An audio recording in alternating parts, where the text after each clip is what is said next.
No ar, o Jornal das Sextas. Boa noite.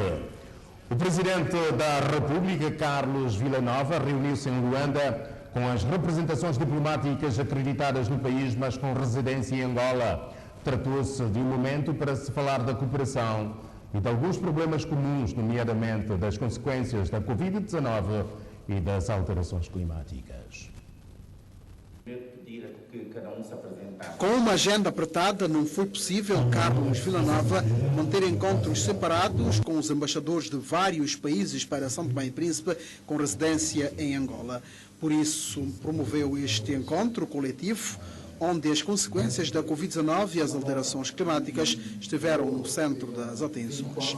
Os vossos países, junto ao meu, aqui presentes, para tudo fazermos, quer no quadro bilateral, quer no quadro multilateral, pelo menos para compreendermos e nos empoderarmos melhor do que são as consequências do que é a Covid-19. Eu gostaria que pudéssemos erradicá-la já, mas, na medida do possível, se a compreensão, a empoderamento e a transmissão de informação para que todos nós nos empoderamos e saibamos lidar com a doença mais rapidamente, estaremos em condições de minimizar ou erradicar a doença ou, na pior das hipóteses, conviver com ela, mas com mestria. Em matéria do ambiente, temos que ter uma só voz. Qual é o país que não se sente incomodado também por não estar à altura de controlar devidamente o ambiente? Os danos que o meu país tem tido ultimamente, não sou só eu que o sinto. Não é preciso que cada país, à vez, sofra as consequências das alterações climáticas para nós continuarmos a lutar ou decidirmos, de facto, agir para uma melhor mestria e controle do que são as consequências das alterações climáticas. Penso que todos devemos um esforço à humanidade para mitigar essas consequências. Além desses dois assuntos, os diplomatas aproveitaram para fazer o ponto de situação de alguns projetos que os seus países têm com São Tomé e Príncipe e anunciar novas áreas de interesse. No campo da saúde já temos essas missões de médicos especialistas belgas. A última missão esteve em São Tomé no mês de abril, 15 especialistas, mas talvez um pouco mais estruturar essa cooperação. Esse segundo elemento no campo da economia azul, e o meu ministro me deu a autorização para anunciar que no ano que vem vamos ter a honra de convidar algumas pessoas do vosso país, senhor presidente, para uma formação e troca de informações sobre economia azul. E São Tomé vai fazer parte de um grupo de 4 países que vão participar dessa missão. A ideia é de criar redes, de criar convergência entre os nossos expertos e especialistas. Eu vou concluir dizendo que vamos também reativar o nosso consulado honorário. Não conseguimos atingir a sua terra sagrada. Eu penso que agora chegou o momento quando nós poderemos prosseguir com essa cooperação e nós vamos. Daí a pouco eu pretendo visitar as ilhas para que nós possamos pessoalmente discutir aquelas perspectivas e aqueles domínios em que são interessados os dois países para cooperar. Moçambique e São Tomé são países irmãos e a cooperação dista de longa data e acredito que em futuro breve novos passos serão tomados para alavancar a nossa cooperação.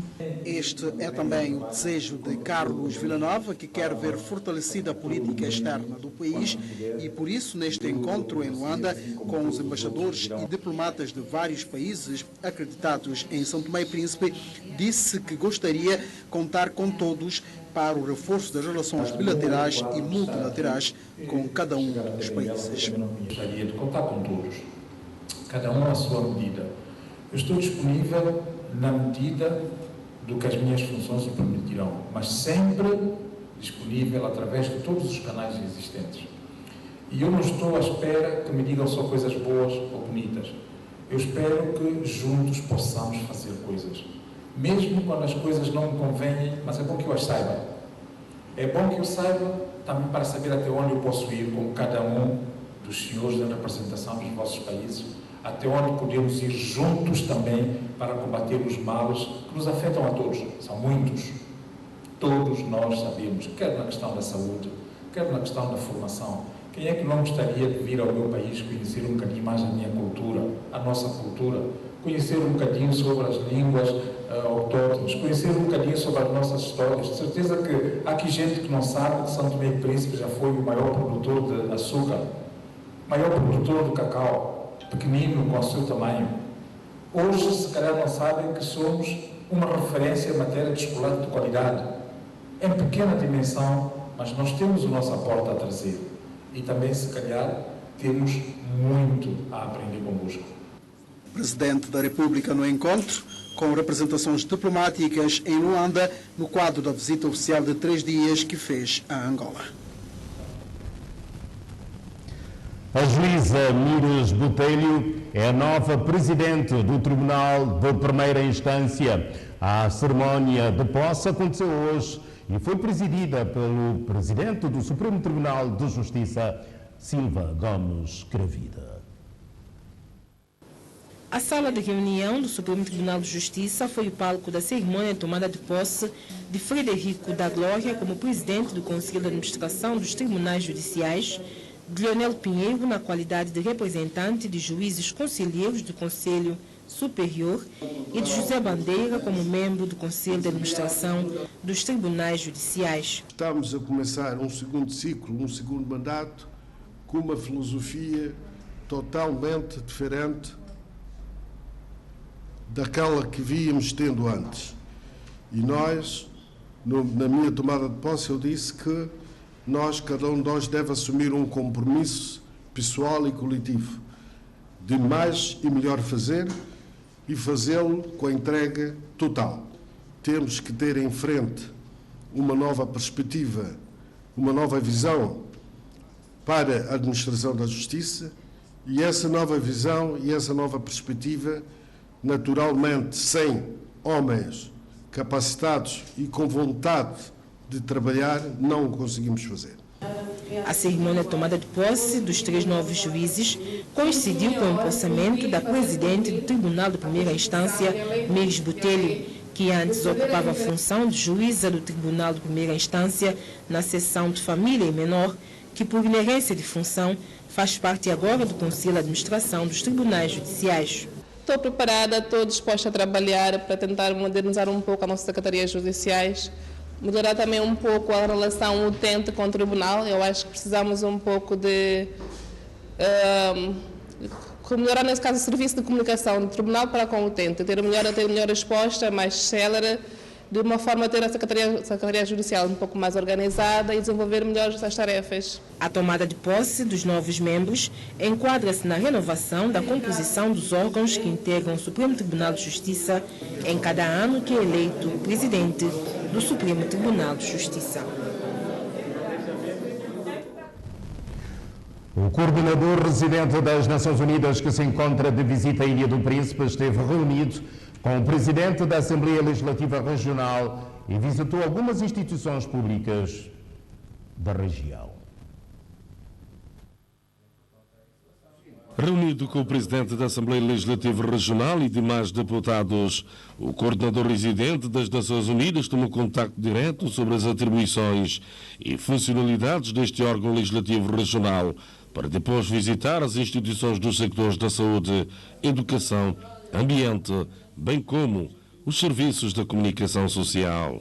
Objetivo: efetuar uma advocacia com instituições que possuem fortes intervenções nos referidos sectores. Tivemos um encontro importante esta manhã com o presidente da Assembleia Regional da região autónoma do Príncipe e também com os deputados, diputada e deputado, para falar um pouco sobre os desafios, sobre as preocupações e como Nações Unidas pode fazer mais advocacia como pode apoiar com um papel da advocacia nos temas importantes. Também tivemos a oportunidade de visitar a direção do ambiente e também da educação. Visitamos o hospital e vimos a ajuda que se receberam da parte das Nações Unidas, também nas escolas, com a ajuda do Unicef, no hospital, com a ajuda da OMS, sobretudo contra a Covid, mas também com equipamentos e que há muitos esforços já desenvolvidos para melhorar os serviços sociais na Ilha do Príncipe. Durante a visita, Éric Overerst passou pela cooperativa de transformação de vidro em joias. Do que viu, ficou impressionado e encorajou a iniciativa.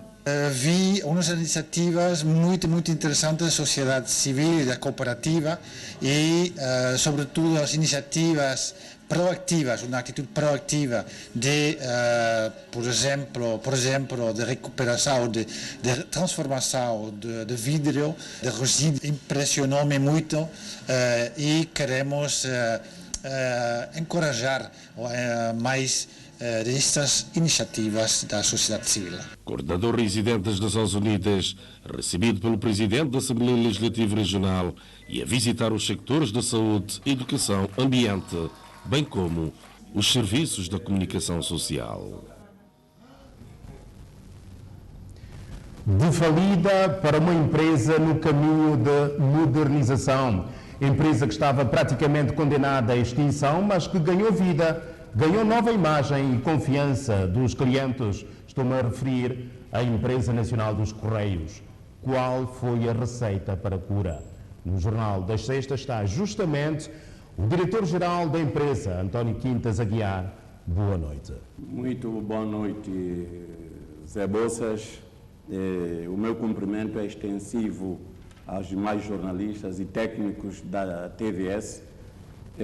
Quero cumprimentar também senhoras e senhores telespectadores que neste momento estejam em sintonia com a TVS. E imediatamente quero, em meu nome, em nome dos meus colegas que compõem o Conselho de Administração da empresa dos Correios de Santo Tomé e Príncipe, e também em nome de todos os trabalhadores que nos Correios de Santo Tomé e Príncipe têm estado a contribuir para o engrandecimento, para a renovação da imagem da empresa dos Correios no nosso país. Muito obrigado. Qual o remédio para a cura de uma empresa que estava falida?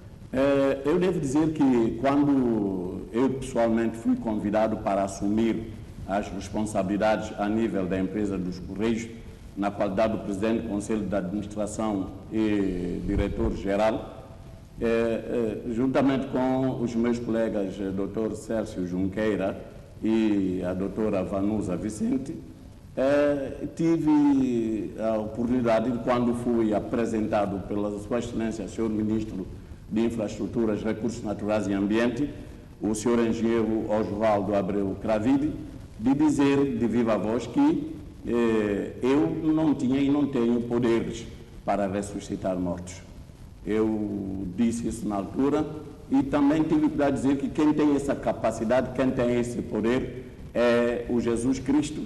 Ele que, depois de ressuscitar, ficou com a capacidade de ressuscitar os mortos. Mas onde foi buscar as forças para ressuscitar justamente a empresa? As forças provieram dele mesmo, que eu fiz referência há pouco tempo, porque eu professo diariamente o Senhor lá do alto, ele é que tem poderes, e depois, talvez pelas mãos dele e com a contribuição minha, do Dr. Sérgio Junqueira, da doutora Vanusa e de todos os trabalhadores da empresa dos Correios, conseguimos, porque estamos a conseguir, pouco e pouco, e levar a empresa dos Correios, reerguer a empresa dos Correios e fazer com que a empresa saia de escombros, de modo que possa servir melhor os interesses do país os interesses do povo São Tomé e Príncipe e os interesses dos próprios trabalhadores da empresa dos Correios.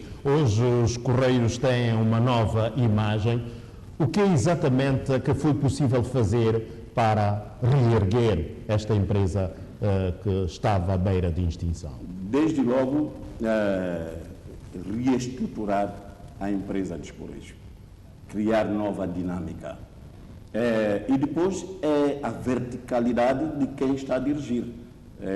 Muito rigor, muita disciplina e uma gestão muito criteriosa da empresa, porque estamos a lidar com coisa pública, estamos a lidar com causa pública. Eu que sou um defensor acérrimo da causa pública, do bem-estar social e da coisa pública, sem rigor, mas sem a verticalidade, sem que haja muita disciplina, então as coisas não tomariam o caráter que têm hoje. Tem esse caráter porque, de facto, nós nos impusemos a nós próprios agir em interesse da população, em interesse do país, não em nosso próprio interesse. Se não pensássemos assim, o que fizemos neste momento na empresa de Correios não teríamos feito. Porque, deixa-me dizer-lhe, Zé Bolsas e aos seus telespectadores, que a nível da empresa de Correios, qualquer tostão que entre na empresa, ou seja, a origem do dinheiro é identificado e devidamente registrado. A saída do dinheiro é identificada e devidamente registrada. Rigor financeiro ao rubro. Rigor, disciplina, o registro de tudo que é o bem público. Hoje, o que é que nós podemos descrever como a saúde desta empresa dos Correios? A saúde ainda não é aquela que nós desejamos. Nós conseguimos fazer com que a empresa saísse do estado de coma em que se encontrava, passa a expressão, aí no sentido figurado. Nós conseguimos dar uma nova roupagem à empresa dos Correios. No ato principal, quem passa mesmo, não entrar nos Correios, vê que há esforços coletivos a nível dos Correios para melhorarmos determinadas situações. A mais gritante era principalmente o rosto que a empresa de Correios tinha. Nós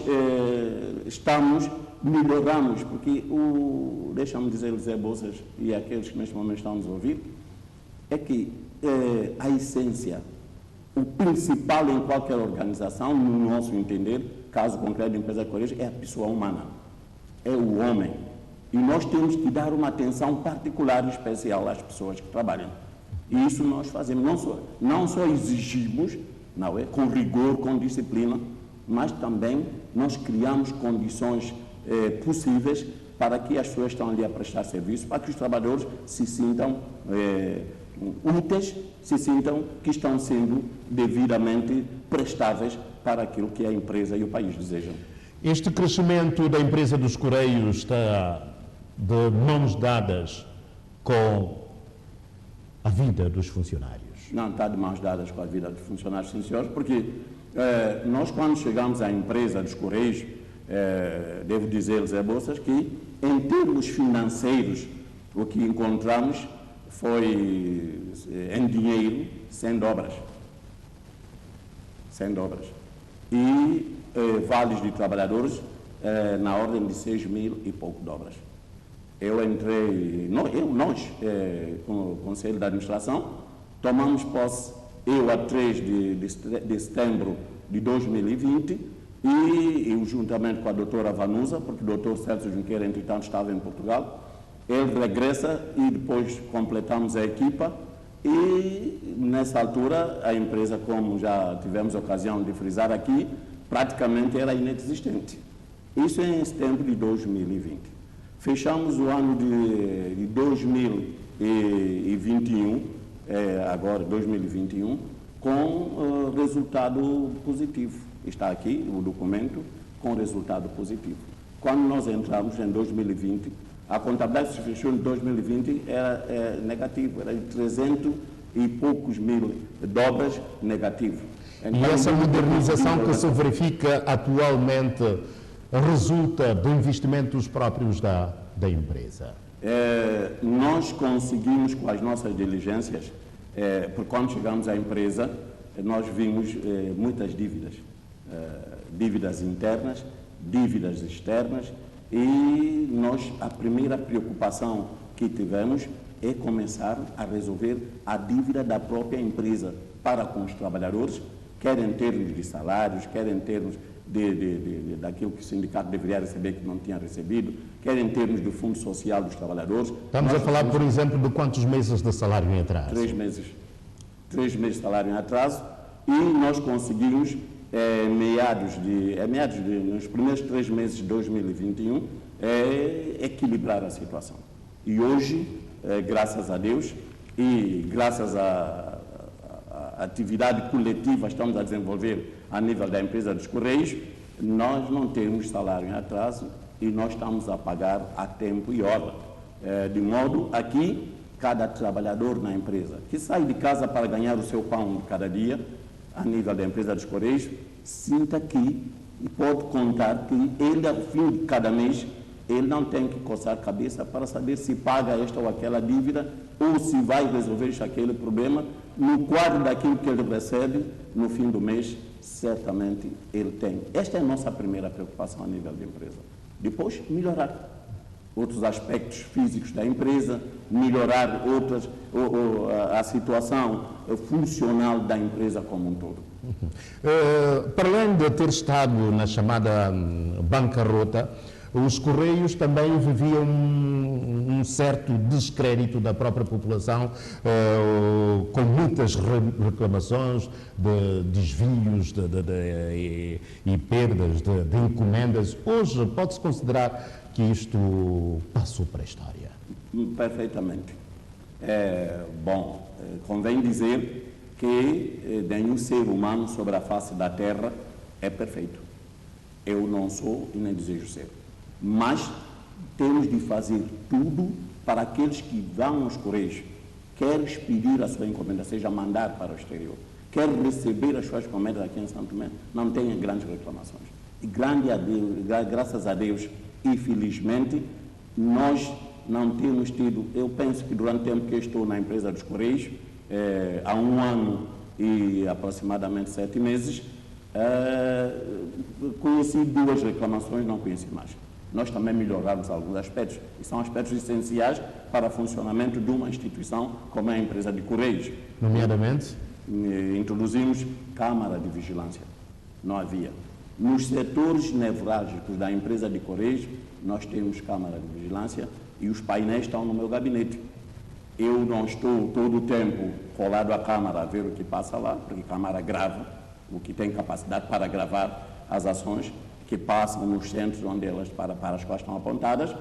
E quando nós temos alguma dúvida ou queremos saber alguma coisa, vamos ao painel e trabalhamos o painel e temos a informação que nós queremos. Hoje, a nível da empresa dos Correios, nós temos essa grande ajuda que é a Câmara de Vigilância. Que desafios ainda estão por cumprir nesta grande tarefa de modernização dos Correios de São Tomé? Desafios que nós temos são alguns ainda largos. Nós temos que completar a reabilitação do espaço central, que é na sede, na Avenida 12 de Julho, o Correio Central. Nós começamos, vamos dar a continuidade, não é? Desafio principal é tudo fazer para não regressarmos àquela fase em que os trabalhadores ou recebiam 50% de salários ou não recebiam salário nenhum. O desafio é caminharmos lentamente para outros serviços, prestação de outros serviços na área financeira, por exemplo, quer a nível interno, quer a nível internacional. Não é? Criação de business center a nível da empresa dos Correios, serviços que nós estamos a tentar com o tempo criar uma loja de conveniência a nível da empresa dos Correios. E também outra preocupação nossa, levar Correios a todo canto do país. Então já começamos com alguma deficiência, mas já começamos. Nós temos uma equipa composta por o senhor Wilson Trovada a senhora Welte Lima e o senhor Zé da Assunção, que já estiveram em Lobata toda e vão continuar por distritos, diferentes distritos do país, a levar assim, as cartas, encomendas e a receber também, se for o caso disso, e de modo a termos esse contato direto com os utentes, com os clientes a nível dos distritos. No entanto, nós vamos tentar reativar as nossas delegações no distrito. Nós temos em quase todos os distritos uma delegação que não está a funcionar, mas que nós queremos converter em delegações com vida, com atividade, prestando serviços à população. E hoje qual é a principal fonte de receita dos Correios? Continuam a ser as fontes tradicionais. Expedição de encomendas, recepção de encomendas, expedição de cartas, expedição de pacotes postais, recepção de pacotes postais. Esses serviços tradicionais ainda continuam a ser serviços que nós temos neste momento. Como diz a gíria Zé Bolsas, seus telespectadores, de Roma a Pavia não se fez num dia. Nós temos ainda pouco tempo para levarmos a cabo as iniciativas que nós preconizamos fazer.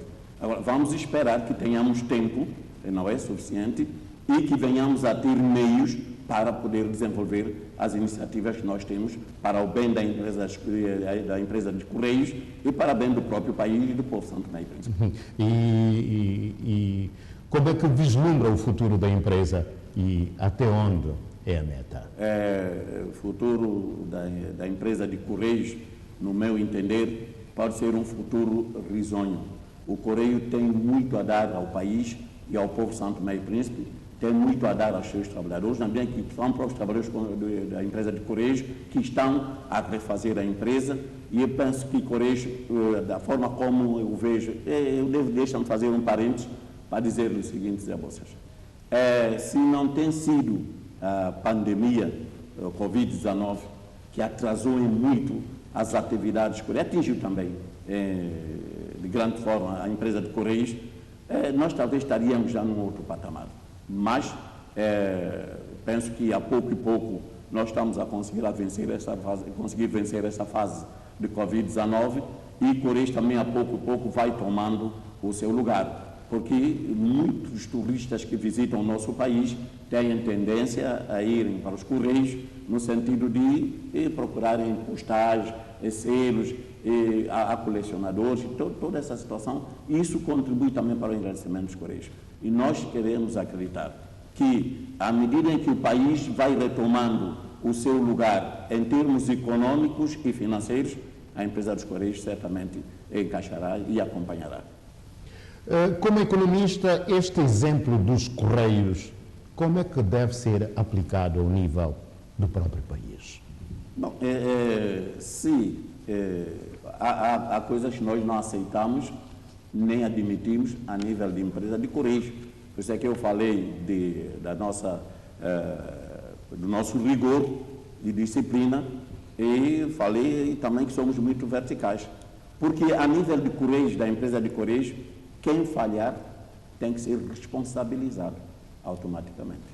Ou internamente, por processo disciplinar, o que tiver que fazer de acordo com a lei de trabalho para que as coisas funcionem bem, ou se ultrapassar as marcas, há instâncias judiciais para resolver o problema e automaticamente entregaremos o responsável, o prevaricador, às instâncias judiciais para resolver o problema. Nada, mas nada pode ficar impune a nível de empresa de Correios.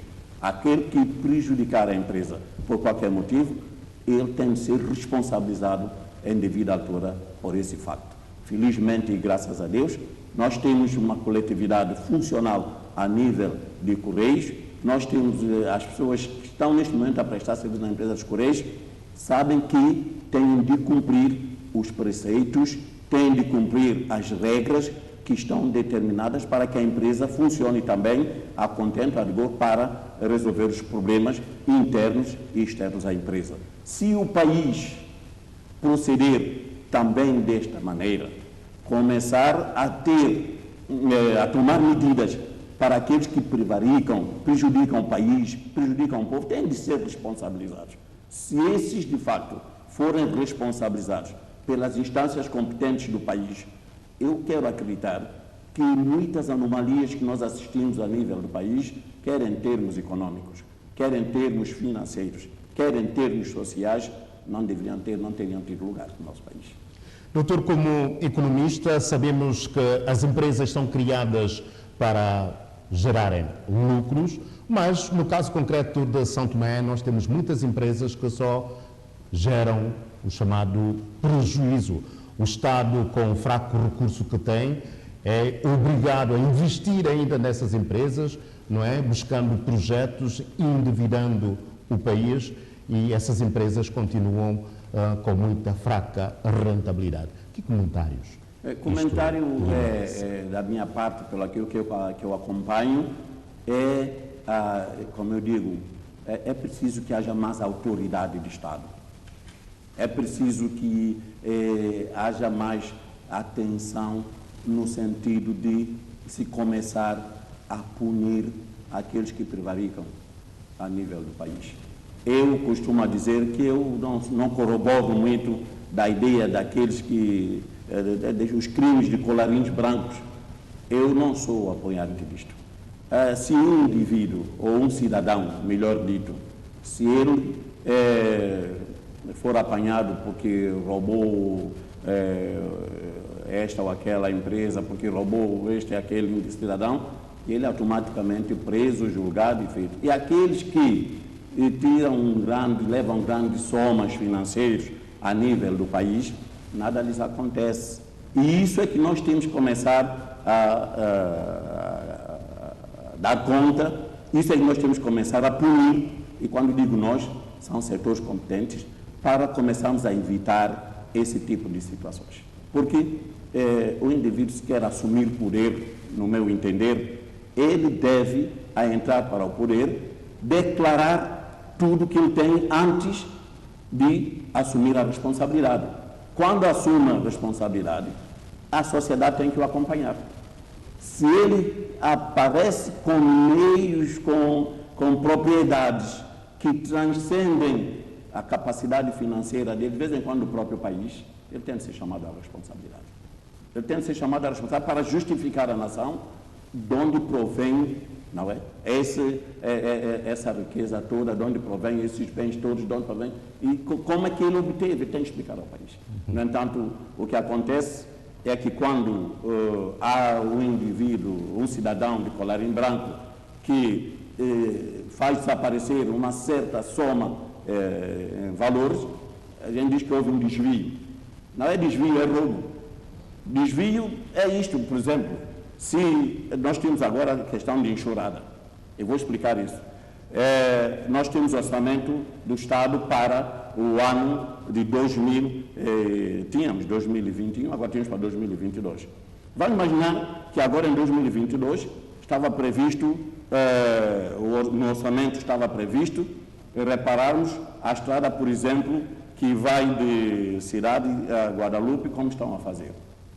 E há uma ponte ou duas que caíram com a queda, com a enxurrada, e o Estado, não tendo dinheiro para resolver esse problema de imediato, encontrou no orçamento do Estado a possibilidade de desviar a verba contida no orçamento para a reparação de estradas e, com o consentimento do Conselho de Ministros, desviar a parte dessa verba para reparar essas pontes. Isso é um desvio consentido, é um desvio com conhecimento do Conselho de Ministros, é um desvio autorizado. Isto sim é um desvio para bem do país. Agora, quando o indivíduo tira uma soma em dinheiro, desaparece com montantes financeiros, e depois dizem que é desvio, não pode ser, porque ele tirou, meteu no seu bolso, usou em proveito próprio, prejudicando o país, prejudicando o povo, não é? E esse indivíduo tem de ser punido pela lei. Ninguém está acima da lei. Ninguém. Eu hoje, por exemplo, a nível dos Correios, eu acredito que, pela minha forma de estar e ser, não acredito que eu hoje vá ser julgado amanhã por causa de desfalque a nível dos Correios. Não. Porque eu trabalho no quadro de rigor que nós temos, precisando dos interesses do país e do povo de São Tomé e Príncipe. Boa gestão e transparência. Isso é que é essencial. Gestão transparente, gestão criteriosa, não é? E gestão a nível das necessidades e de acordo com a dimensão de meio que nós estamos a gerir. E com que olhos o Estado deve começar a ver, centrando-se ainda nas empresas, para as empresas que nós temos no país, no sentido delas tornarem-se produtivas e rentáveis para o fortalecimento da própria economia nacional? Desde logo, nós temos, no meu entender, nós temos, e estou à vontade para dizer isto, e dizer aqui que qualquer que seja a intervenção que eu produzir aqui no Jornal das Sextas é da minha inteira e exclusiva responsabilidade. Eu não fujo à responsabilidade em nada. Eu devo dizer que nós temos que começar a colocar na direção das empresas, das instituições, gentes competentes e capazes. Gentes que tenham qualidades que estejam indicadas para funcionar como diretores ou como desta ou daquela área. Nós não podemos trazer as pessoas ou por conveniência política, não podemos, nem devemos estar a fazer isso. Há setores que são setores políticos, há setores que são setores para gente que vão trabalhar com esta ou aquela cor política. Mas setores produtivos têm que trabalhar com gente competentes, gente capazes, gente que tem conhecimento e sabe aquilo que estão a fazer. Porque quando se pega numa lata de verniz, em vez de entregar a um marceneiro para invernizar uma determinada obra, se entregar essa lata de verniz a um pintor, ele pode não fazer trabalho com perfeição que desejamos. No entanto, cada um está a mover e ter a sua ilação. Por vezes, eu dou-lhe um exemplo de um caso. Num determinado ministério, isso foi no ano passado, um determinado elemento, enquanto ministro, convida ele, porque entendeu que é pessoa da conveniência dele, convida um determinado senhor para ser diretor do gabinete. Este senhor entra no gabinete, envolvido 8 dias, este senhor olha para o computador olha para ele. Ele não consegue ligar o computador, não consegue fazer nada e começou a entrar em processo de culpa com ele próprio. 8 dias depois, o indivíduo evaporou-se, nem quem o convidou, nem quem não o convidou, e não sabe para onde é que ele foi até o último. A chamada promoção de incompetência. Esse é que é o problema. Porque isto é nosso, porque é de quê, porque a gente tem que pôr, porque é do partido, porque é de quem. Temos que acabar com isso. As pessoas têm de ocupar os cargos porque são competentes, são capazes. Para concluirmos a nossa abordagem, Dr. António Quintas Aguiar, como economista, que receita o senhor prescreveria para ajudar a tirar o arquipélago São Tomé e Príncipe da situação em que se encontra? A receita é acabar com todos aqueles males, que todos os males estão a enfermar o país. Eu fui dos primeiros elementos, ainda estudante em Coimbra, a dizer que São Tomé, as autoridades santomenses deveriam trabalhar de forma séria para combater veementemente a corrupção a nível do país. Essa é uma praga que está a devastar o país. É o fenômeno chamado corrupção. Nós temos dentro do país muitas gentes corruptas, nós temos alguns corruptores, que esse para mim é a maior praga, o que tem estado a contribuir para destruir o país é esse fenômeno, esta praga, a corrupção.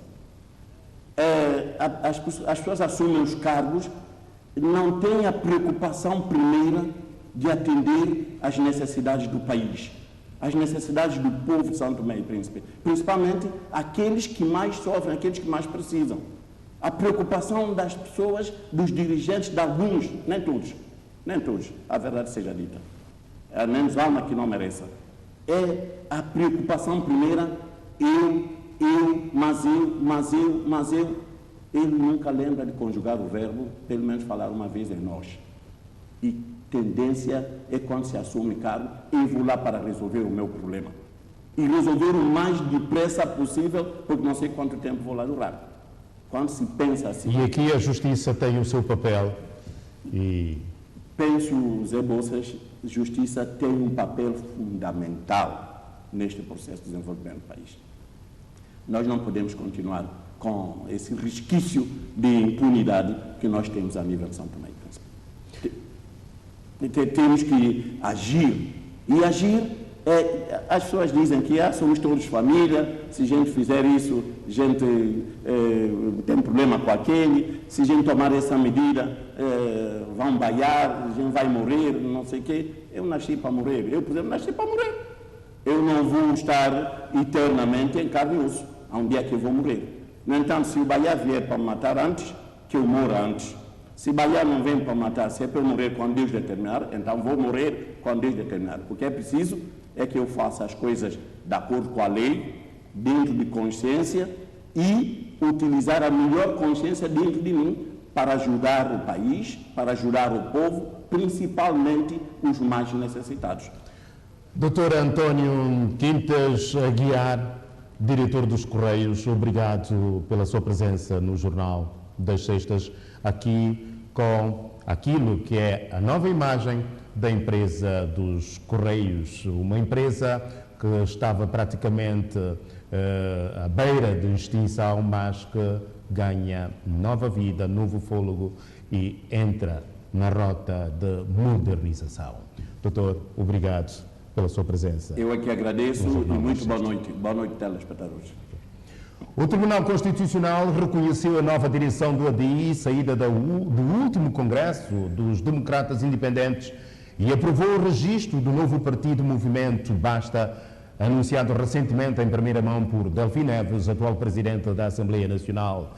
O Tribunal Constitucional ordenou, por outro lado, o MDFM a retirar a sigla UD, adotada no seu último Congresso, de modo a não se confundir as duas forças políticas. Decisões que resultam de 3 acórdãos deste Tribunal, segundo apurou o Jornal das Sextas, e surgem a 4 meses das eleições previstas para 25 de setembro, nomeadamente as legislativas autárquicas e regional. A jornalista Yolanda da Graça é a única candidata à liderança do Sindicato dos Jornalistas e Técnicos da Comunicação Social.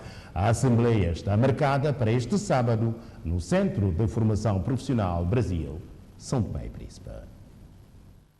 Depois de vários meses a analisar se deve avançar ou não ao cargo do presidente do Sindicato dos Jornalistas e Técnicos da Comunicação Social, a jornalista da TVS, Yolanda Graça, decidiu apresentar a sua candidatura à comissão organizadora do Congresso Eletivo dos Jornalistas, marcado para o dia 14 de maio. Tudo está a ser feito para que o processo corra da melhor forma e que todos nós possamos sair a ganhar. A Assembleia será realizada a partir das 9 horas no Centro de Formação Profissional Brasil São Tomé, aqui na Quinta de Santo Antônio. E já agora eu apelo para que os colegas apareçam o mais que puderem no ato, e a atividade, já disse, começará a partir das 9 horas. Nós convidamos o senhor João Tavares da Homestep, em que ele fará uma palestra sobre o sindicalismo, que é o sindicato, o papel do sindicato, a importância do sindicato, a importância do pagamento da cota. Ele fará uma palestra sobre o resumo dentro do que é o sindicalismo. A comissão organizadora do evento, marcado para o dia 14 de maio, afirma que a jornalista Yolanda Graça foi a única a apresentar a sua lista e que não houve mais nenhum candidato a manifestar o interesse. Nesse momento, posso dizer que só recebi uma lista. Neste momento, só recebi uma e única lista, encabeçada por senhora Yolanda Graça. Por única será a única candidata? Sim, até este momento, porque o prazo já terminou.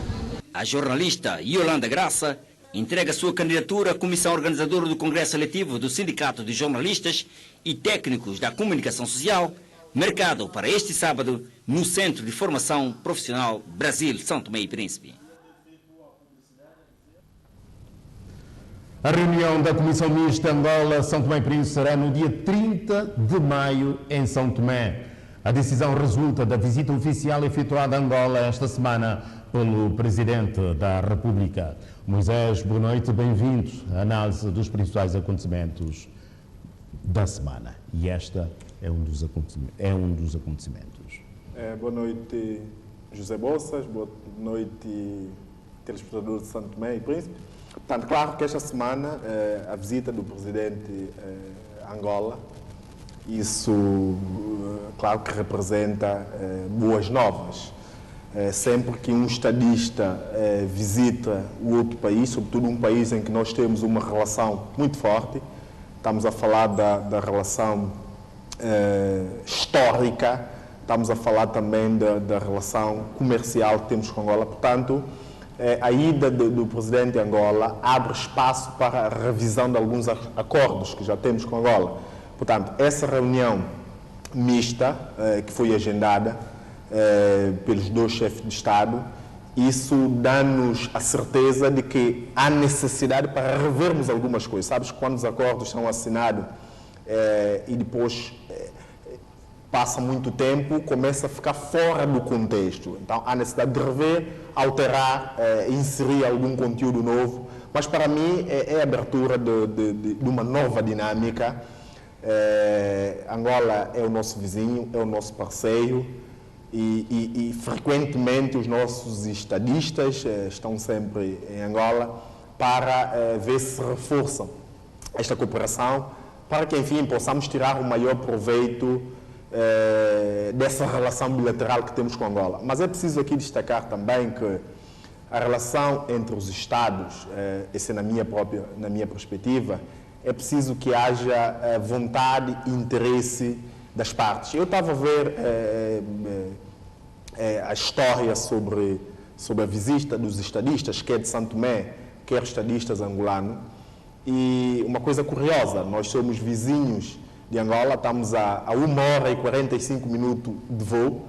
Se estivermos a ver do ponto de vista geográfico, é muito mais próximo, mas a última vez que um estadista angolano visitou Santo Tomé foi em 95. Portanto, é algo para nós repensarmos e perguntarmos a nós mesmos porquê. E nós estamos sempre lá, graças a Deus, todos os presidentes que nós elegemos depois da independência visitam Angola com frequência, o chefe do governo também. A pergunta para nós refletirmos enquanto santomenses, enquanto povo de Santo Tomé e Príncipe, é por que não nos visitam desde 95? É algo para nós refletirmos. Se calhar isso terá forma, se calhar isso tem a ver com a forma como as pessoas olham para nós. Recentemente, o presidente Zé Maria tomou posse em Cabo Verde e esteve lá o estadista angolano.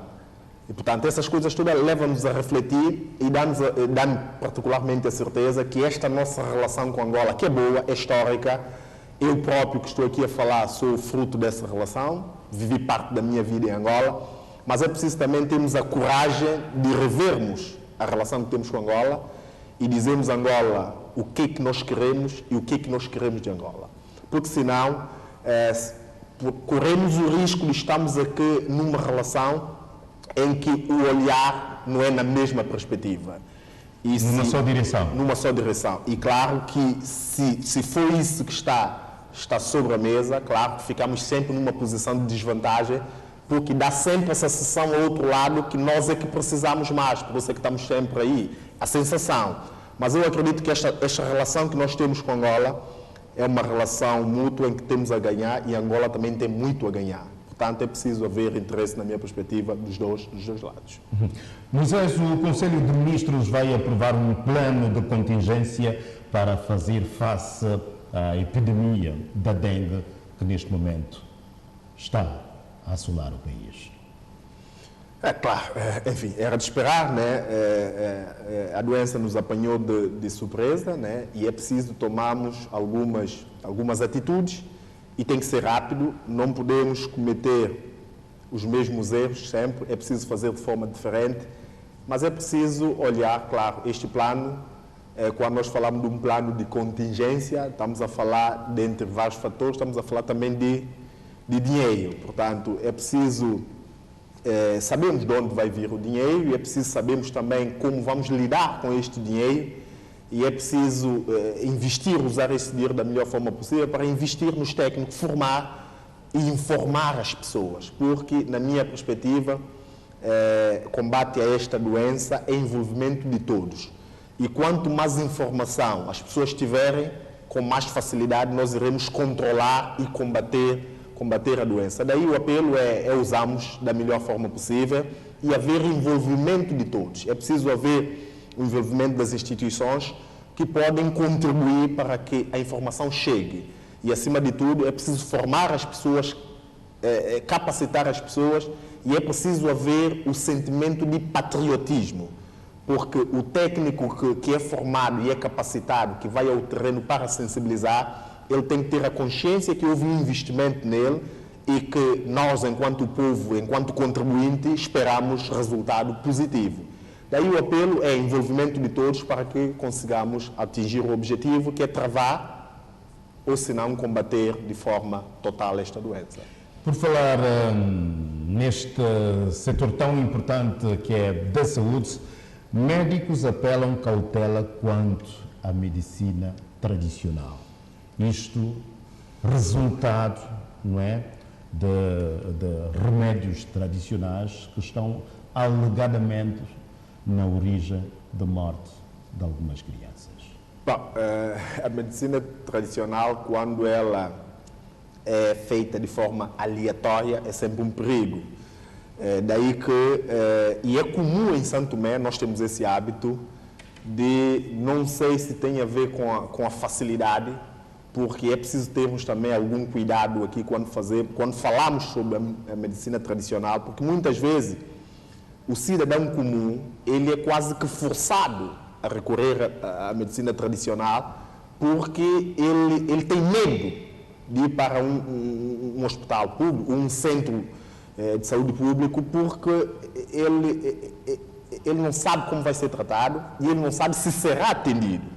Daí que a medicina tradicional é um mal quando é mal executada, é preciso ser feito por pessoas que entendem do assunto, pessoas formadas, pessoas capacitadas para fazê-lo, e não pode ser feito de forma aleatória. Mas o comum em Santo Tomé é: a criança está doente, alguém toma liberdade, prepara um chá sem qualquer dosagem, buscamos a multa e outras coisas, mas eu tive a ouvir o depoimento da médica. Claro que isso é preocupante, e em vez de nós resolvermos o problema, nós estamos a criar outros problemas que estão a culminar com a perda de vidas humanas.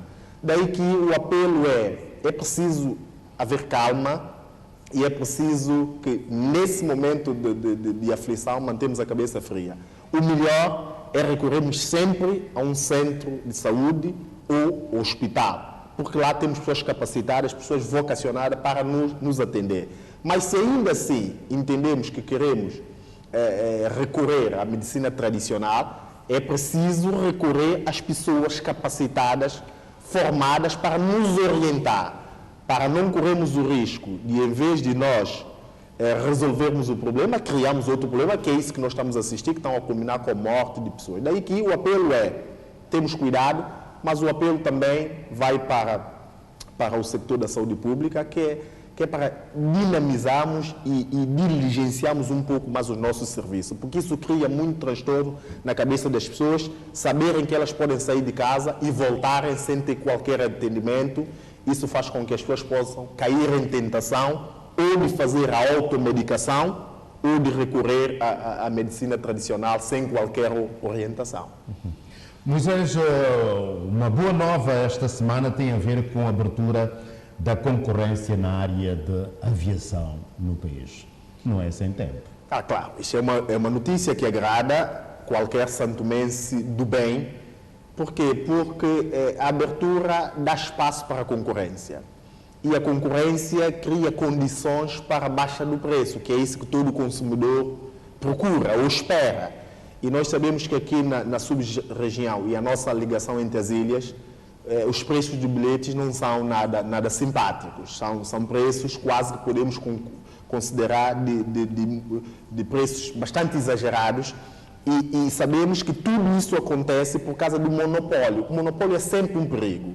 O monopólio não dinamiza a economia, portanto, o monopólio são daquelas coisas que vêm para tornar a vida do consumidor bastante difícil. A concorrência, claro, que abre espaço para mais companhias, e, claro, vai criar condições para a baixa do preço. Daí que parabenizar as pessoas que estavam e que estão envolvidas neste processo, para mim é uma atitude de coragem, mas é uma coisa que já devíamos ter feito há mais tempo, mas só tomamos a consciência porque nós vimos os problemas que isso nos criou. Por exemplo, agora, por exemplo, nós não temos a ligação para o Gabão, porque a Afrajet, que era a única companhia que nos ligava com este país vizinho, resolveu suspender o voo. Então estamos todos agora de mãos atadas. Se houvesse uma concorrência, aí a concorrência continuaria a fazer a operação. Da mesma forma, para a Ilha do Príncipe, não podemos ser refém apenas de um avião. É preciso haver mais empresas que fazem essa rota, porque isto vai criar condições para um melhor serviço e, acima de tudo, para a baixa do preço, que é isso que o contribuinte espera e que é isso que todos nós esperamos. Daí que parabenizar a todos, e são dessas notícias que nós gostamos de receber. A nova lei de nacionalidade vai entrar em vigor a partir de 10 de junho. Moisés.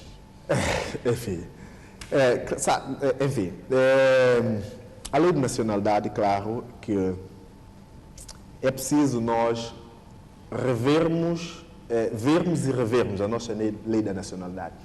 Eu acredito que é sempre bom nós dinamizarmos o processo para, enfim, para que as pessoas possam, aqueles que quiserem e tiverem condições para tal, possam facilmente ter a cidadania santomense. Mas é preciso termos cuidado, porque podemos estar a criar condições para, enfim, para outras coisas que não são muito boas, ou para não dizer coisas menos boas.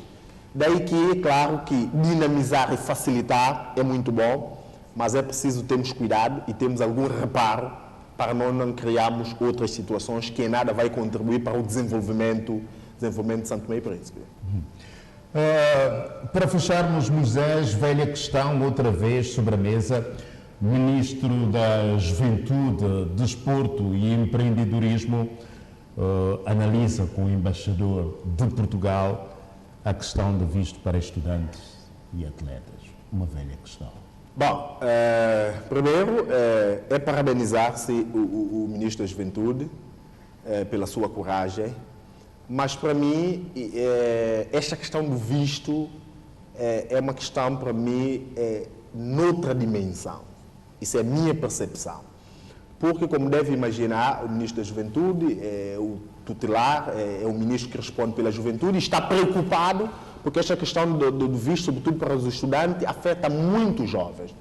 Mas, para mim, isto é uma questão do país. Nós temos jovens, e são muitos jovens, que, dentro de vários acordos que nós temos de cooperação com organizações, com o próprio Estado, os jovens veem uma forma de fazer a inscrição numa escola ou num centro de formação em Portugal, que eu acredito que é o requisito básico para que ele possa deslocar-se para o Portugal. Isso tudo tem um investimento. E os pais, muitas vezes, com as dificuldades financeiras que têm, e nós conhecemos, os pais fazem de tripa coração, muitas vezes vendem aquilo que têm e vendem aquilo que não têm para realizar esse sonho, porque acreditam que enviando o filho para o exterior, e ele depois de fazer uma formação, vai ajudar a família a tomar um outro rumo. Aí, depois de dar esses passos todos, o documento chega à Embaixada de Portugal, e o estudante, além de esperar muito tempo, muitas vezes, no final, a resposta é não. Mas já houve um investimento. Isso, para mim, abre espaço para um problema social muito grande. É a família que gastou e não conseguiu atingir o objetivo, é o jovem que viu o seu sonho a ser adiado e, consequência, vem aqui a frustração. Então, para mim, isto é um problema social. E é um problema que, para mim, deve ser discutido ao alto nível. Governo santomense, governo português. Bom, os portugueses estiveram aqui durante 500 anos. E eu acredito, e eu sei, e é verdade, nenhum português tem dificuldade de entrar a Santo Tomé. Ele pode dormir, sonhar e quer vir a Santo Tomé amanhã e vai chegar à nossa embaixada e vai ter visto com facilidade. Eu não consigo compreender e recuso em aceitar como é que nós, país irmão, temos relações históricas, fazemos parte do PALOP e da CPLP, mas ainda assim passa só da embaixada e vê o que acontece na embaixada de Portugal. A maior parte das pessoas está lá jovem, que querem fazer o quê? Querem estudar. Daí que eu penso que o governo santomense deve discutir de forma desapaixonada com o governo português ao mais alto nível e arranjar uma solução rápida e urgente de resolver este problema. Os jovens querem estudar, temos que criar condições entre o Estado para permitir que os jovens vão estudar. Não quero eu dizer que o governo ou o Estado português não faça o seu trabalho, mas não podemos permitir que a vida dos nossos jovens sejam dificultados, criamos problemas financeiros para as famílias e ainda teremos os jovens frustrados porque ele investiu e não conseguiu um visto para ir dar continuidade do seu estudo. Daí que eu parabenizo o Ministro da Juventude e Desporto, mas apelo ao Governo e ao Estado santomense para que esse assunto possa ser discutido ao alto nível e de forma bastante desapaixonada. Para mim, isto é um problema de patriotismo. E este é um problema de patriotismo, é olhar para mim, olhar para o meu país, e eu, enquanto estadista ou enquanto chefe de governo, e dizer para mim por que eu tenho que permitir que meus irmãos sejam tratados desta maneira.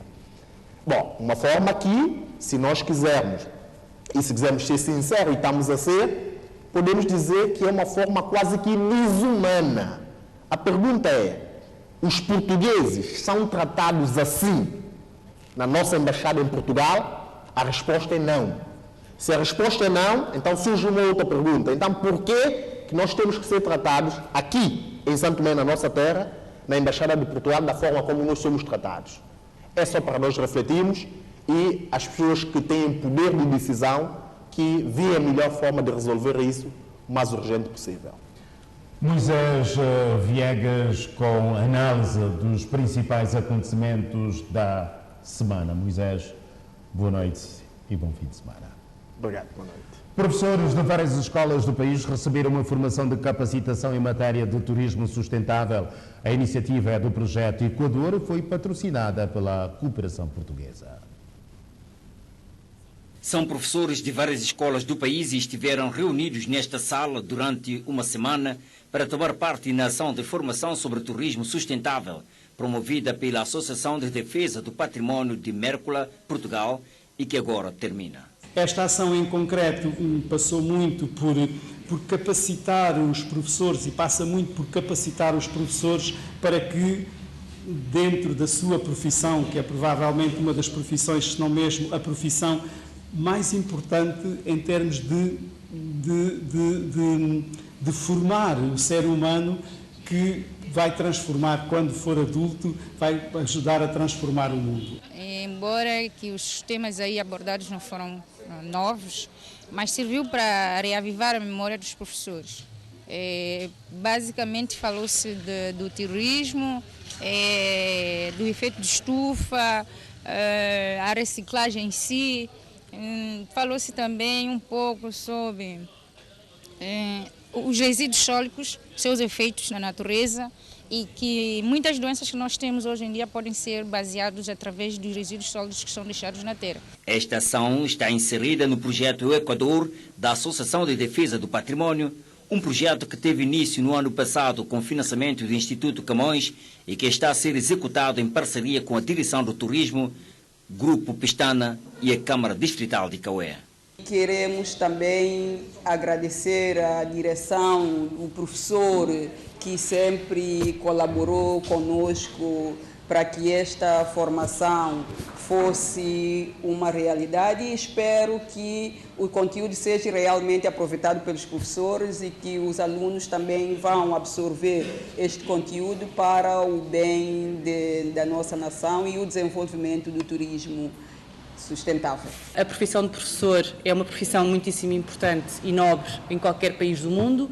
Num país como São Tomé, com tão grande número de crianças e de jovens, é um desafio enorme.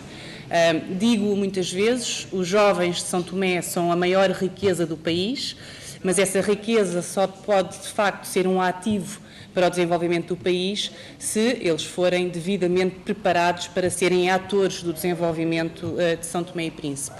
O projeto Equador da Associação de Defesa do Património pretende, com as suas atividades, valorizar os recursos turísticos de São Tomé e Príncipe e gerar rendimento para as famílias. O projeto, segundo o seu coordenador e formador, já apoiou várias famílias com pequenos negócios e realizou ações de formação de promoção do turismo desde o seu surgimento. Esta ação de formação serviu para capacitar os professores e habilitá-los a levar ensinamentos aos seus educandos nas escolas. De Cantagalo, a campanha nacional para divulgação e sensibilização sobre a lei de inertes em São Tomé e Príncipe. O atual cenário de descaracterização paisagística e ambiental do país tem suscitado motivo de grande preocupação das autoridades nacionais com a extração dos inertes.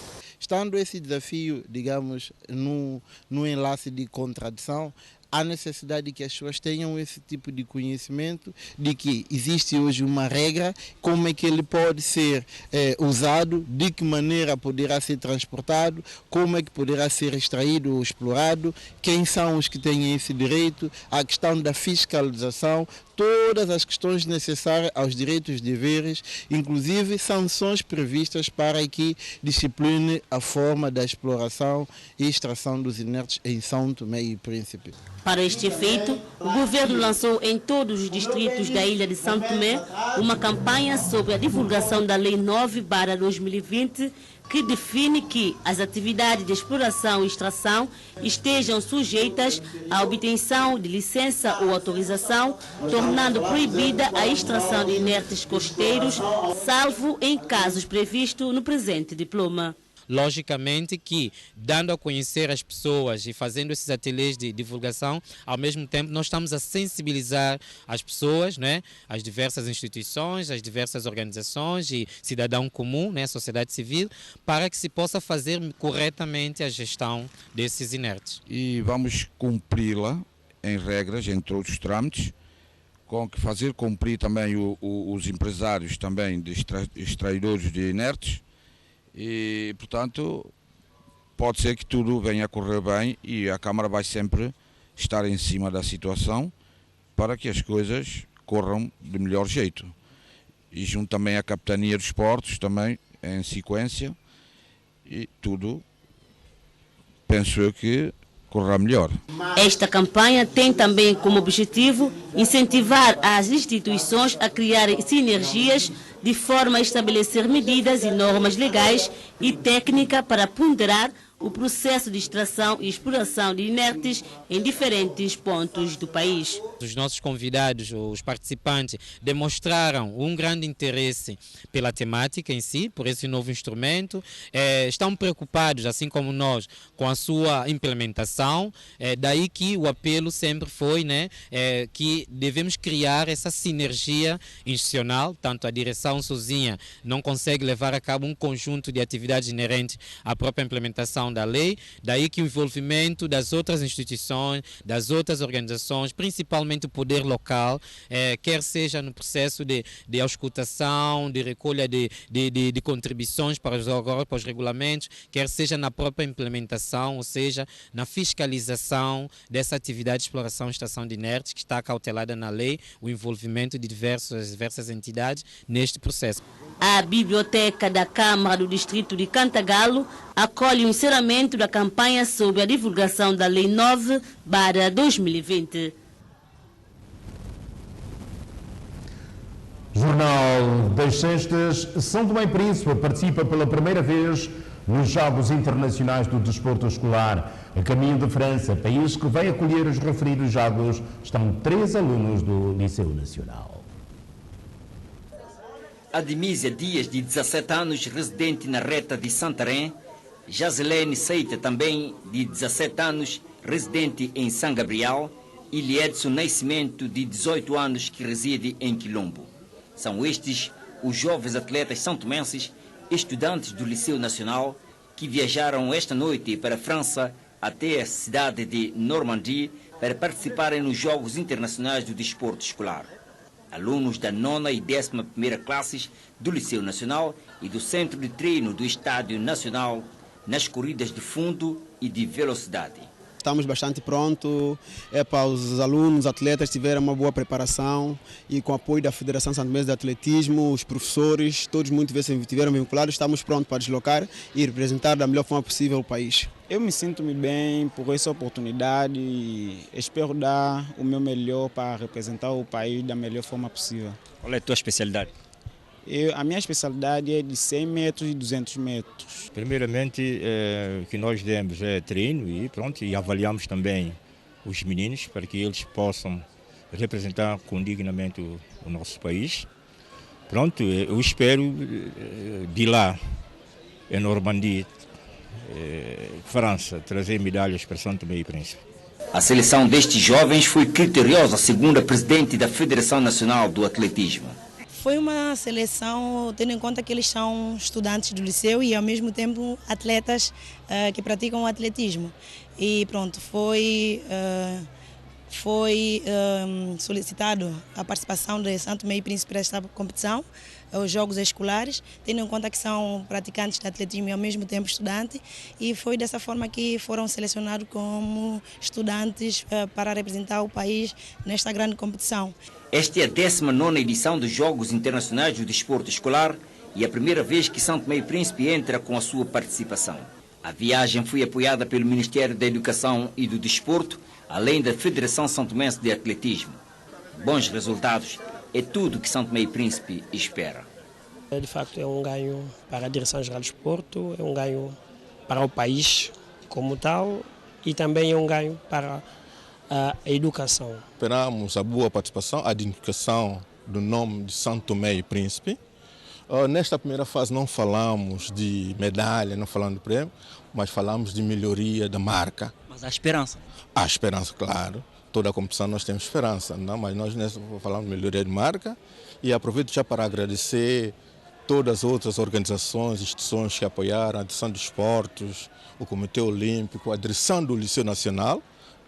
Uma coisa que eu gostaria de deixar claro, a escolha recaiu, os 3 atletas que jogam hoje são do Liceu Nacional, mas não foi escolha do Ministério nem da direção do ensino secundário, é dos treinadores do atletismo nacional, então os que tiveram melhores marcas, então eles foram selecionados, para que fique bastante claro, né?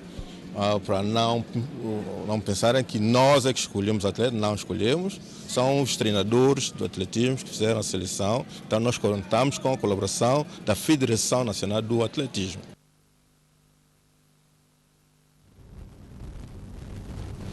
A equipa dos operários na Ilha do Príncipe sagrou-se campeã regional do Futebol 11 ao vencer a turma de Porto Real por uma bola sem resposta. O jogo da 19ª jornada ficou em branco nos primeiros 45 minutos, numa primeira parte bem disputada. O golo da vitória surgiu aos 70 minutos da segunda parte, por intermédio de Artur Amosso. A uma jornada do fim, a turma dos operários espera agora o vencedor do campeonato em São Tomé para a disputa do título nacional. E em São Tomé, a bola vai voltar a rolar este fim de semana para a disputa da 16ª jornada de futebol da primeira divisão. Para este sábado, Caixão Grande defronta no seu reduto o Desportivo de Palmar. 6 de setembro recebe no campo do Quartel de Moro o Desportivo da Correia e a Agrosport de Monte Café recebe a Udra de Angulares. Já no domingo, Trindade joga com Vitória do Riboc no campo de Folhafete. Guadalupe tem pela frente Sporting Clube de São Tomé e a equipa da Aliança Nacional de Pantufo tem como adversária a turma de Sporting de Praia Cruz. A morte de um jovem de 30 anos por agressão física é um dos destaques do balanço policial desta semana. Relativamente aos crimes que mais foram registrados pela Polícia Nacional durante esta semana, temos o registro de 25 ocorrências de crime de abuso de confiança e com um aumento de duas ocorrências, e para crimes de furto houve 15 ocorrências com menos uma.